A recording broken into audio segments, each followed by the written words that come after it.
The God particle is the piece that's within. Well, let me ask: is it within all of us?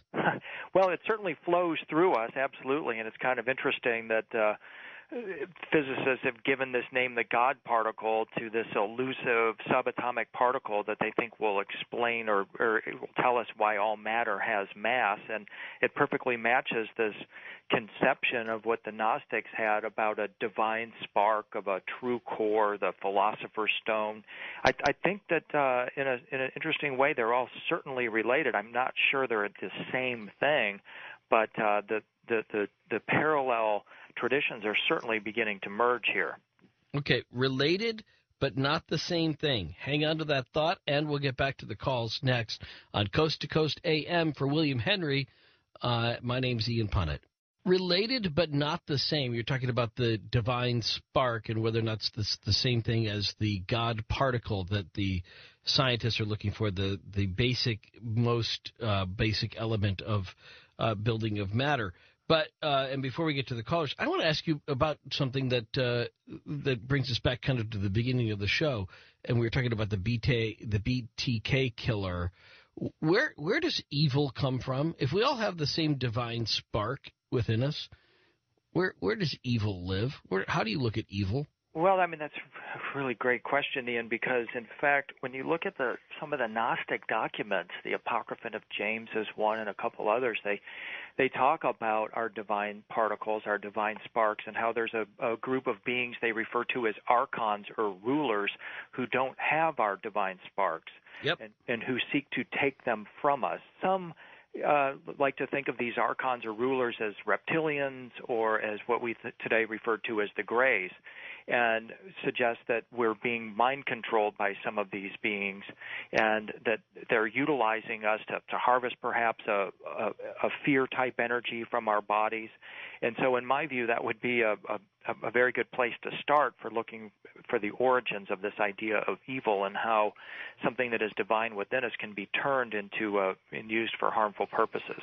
Now, I don't know whether that's to me that's so further down the discussion line that I almost can't get to there yet, because we're confronted with people who do such unspeakable horror to each other, and that they're not the Greys, they're people that look just like us, and so I wonder whether some people think they're being controlled. And I'm not saying the BTK killer was controlled through mind control by the Greys or any other force. No.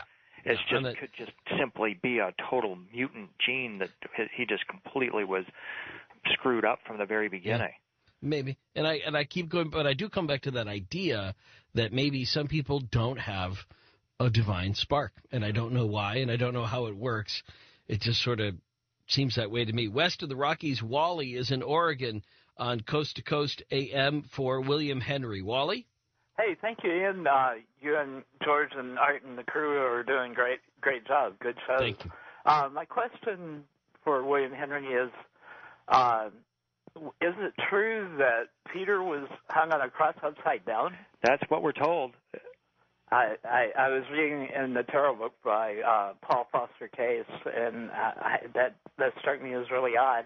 But why did it strike you as odd? Well, I didn't think about it that way. I was reading the Hanged Man, and it brought some things back in line from the other books that I read in my life, to help run my life, being an addict and an alcoholic. Right. I've done some studies along the lines of the will and turning it over, basically. Well, you know why he did that, though, right? You've heard the tradition around being crucified upside down? No, not entirely. Okay, that was his choice. The crucifixion was the implement of torture, was the method of torture, but he wanted to be crucified upside down because he didn't want the same punishment. He didn't want to be confused with his crucifixion with Jesus' crucifixion. Oh, wow. So it was an act of humility of being crucified upside down. That's excellent. Oh, and the other statement that I wanted to make was, if the world would realize that the temple has already been rebuilt, the Dome of the Rock is on the Holy of Holies. And think of it as the Muslim, as that dome of that temple as being the third temple? Yeah, that's Okay. what I would say. Larry, let me ask William Henry about that. Where are you with that? I try to relate everything back to the human body. The rock is the philosopher's stone, the divine spark within us. The dome that covers the rock is the dome of your head. The cave of the ancients where these secrets are held is not necessarily a cave in southern France where the Cathars would go inside and look at these mystic paintings. The cave of the ancients, the cave of the philosopher is between our ears. That's where the temple is located as well. And so to the extent that you give away your power by identifying with a building out here in the real world, you're not looking inside at where the true temple is and where the true teachings reside. Jamie is in Massachusetts, first-time caller line for William Henry. Jamie? I just have to say right off the bat, I am so excited about this conversation tonight, and I can't say that I've agreed with anybody more. I was half asleep, and I heard this. I have to say, very quickly, for the past, 7 years, I've had this idea in my mind about human potentiality, and I've gone back and forth all the traditions over and over.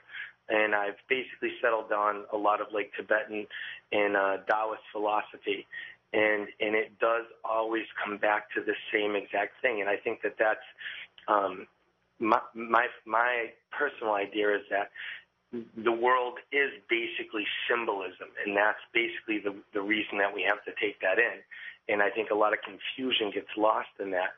I'm actually reading a book right now called Spiritual Nutrition by Gabriel Cousins that actually gets into the fact that there's physical ways, the way that we eat, the way we take care of ourselves, that we allow ourselves to take in this higher energy because we live in this toxic world and everything like that.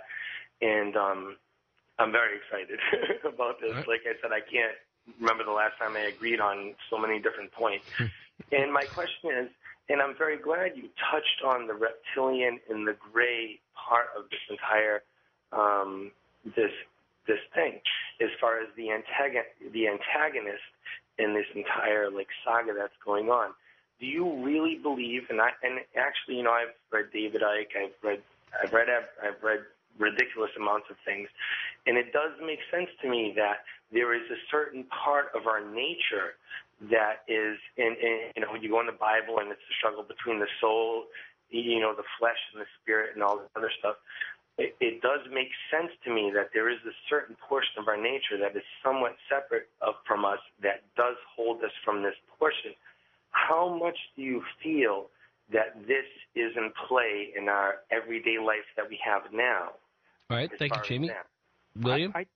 I think, and that's a great question, Jamie, and thank you for your call. And Ian, thank you for having me on the show so we could at least touch one person in that way.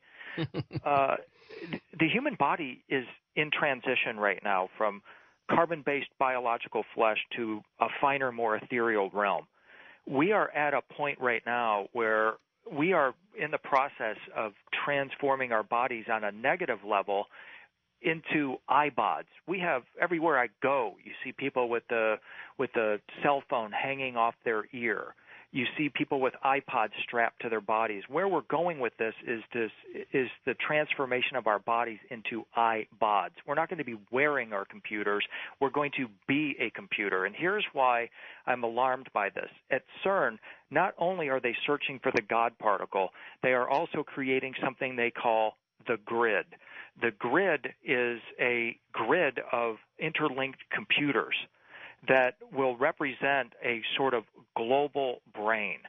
And it's going to be the replacement for the Internet. I mean, I like to say that the Internet right now is a bicycle. Where they're taking it in the next several years is into a Harley-Davidson type of scenario. When this grid comes online, everything in our existence will be online, including our bodies. And our bodies more and more will be subject to surveillance by people like George Bush, to manipulation by people like the globalists. Everything you think, feel, or intuit will be recorded by this grid at some level. And what this means is that we are all effectively trapped in this grid together. And what we've got to decide is this the kind of civilization that we really want to be living in?